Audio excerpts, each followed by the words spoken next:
Pound fell overnight. It was a new YouGov poll that set that in action. It suggested there might be a hung parliament following the election next week. So the gap between Labour and the Conservatives has been closing in recent weeks, and if these projections are to be believed, the Conservatives will get just 310 seats. That's not enough to form a government. Well, with us now, Theresa May's former Director of Communications, Katie Perrier, and the former Senior Labour Advisor, Aisha Hazarika. Good morning to both of you. So, taking a look at this front page then, Shock poll predicts Tory losses. Looks like we could be set for a hung parliament.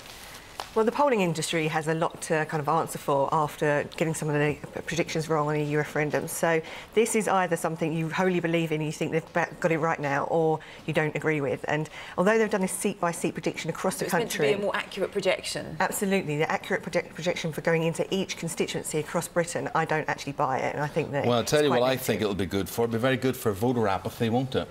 Well, this is the problem. When you're that far ahead in the polls, when you started the campaign, as Theresa May did, they're worried that these Conservatives won't turn out to vote. So this will drive them to vote for sure. Aisha, were you thinking that Labour will be rubbing their hands, thinking we're narrowing that gap? Well, look, I wouldn't just take this poll with a pinch of salt. I'll take it with a salt mountain, frankly, because I was with, you know, Ed Miliband and senior Labour people on the day of the 2015 result, when all the polls and the projections, in fact, there was a YouGov poll, said that Ed Miliband was on his way to Downing Street, and then that exit poll dropped at 10 o'clock. So I'm very wary of these polls.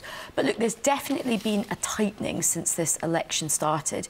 You know, when we started it, the Conservatives looked very, very strong. They had this very big lead, and I think Jeremy Corbyn and the Labour Party have connected with quite a lot of people. He's run they connect by spending money, don't they? I mean, that's how they connect. They buy votes. That's what they do. Have this, have that, have that. Yeah, this ideal world, everybody say yeah, but the reality is it has to be paid for, and as we saw yesterday, he wasn't very good in producing figures. But a lot of people around the country also feel a real sense of injustice about inequality.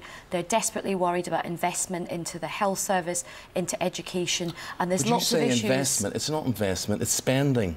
Well, it's money, and I think people... It's a bottomless pit. And also people feel, well, people feel that they haven't seen their living standards rise for a long time. There is a growing sense that people do want some of the policies that are in the Labour Party manifesto. Now, we will see come the 9th of June how popular those things are. They have been popular. They have been popular. He's telling people exactly, Katie, what they want to hear.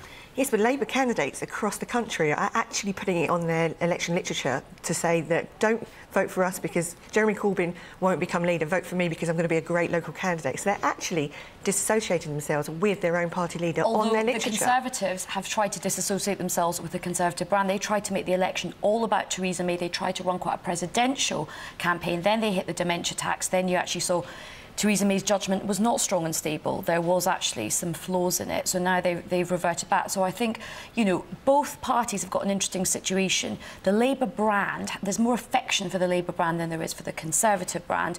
The Conservatives went in trying to make it a leadership contest, but it's interesting how that gap has narrowed. In what way is this election going to go, and what sort of majority?